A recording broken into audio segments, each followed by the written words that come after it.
Let's talk about DDD. It was Democrats who introduced the supplemental, and week after week after week,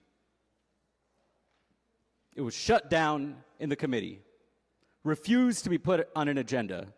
And so we introduced it as a strike everything, and the Republicans voted against it. So we brought it to this floor. We introduced 27 families whose lives will be devastated if the Republicans refuse to act. And my colleagues on the other side, what did you do? You walked off this floor. Walked off the floor. It's on camera.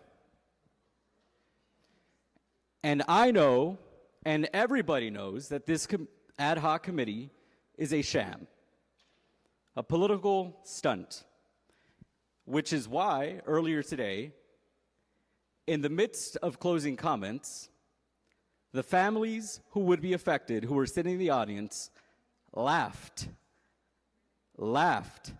at some of the comments by the Republicans, because they know it's a joke. But this isn't a joke for the families. This is life or death.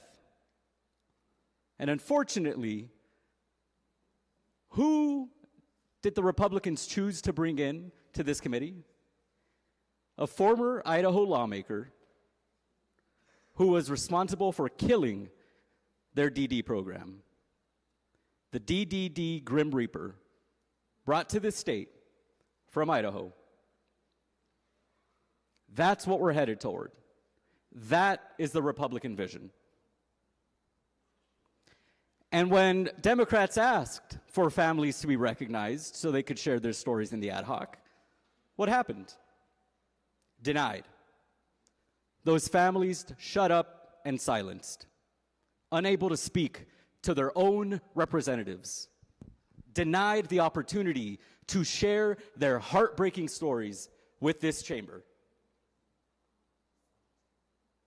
Mr. Speaker Pro Tem, we shouldn't be turning our backs on our constituents, and certainly not on the most vulnerable among us.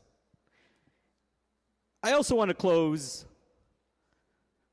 with the farce about budget mismanagement. Mr. Speaker Pro Tem, the last governor had 70 supplementals totaling more than $3.7 billion.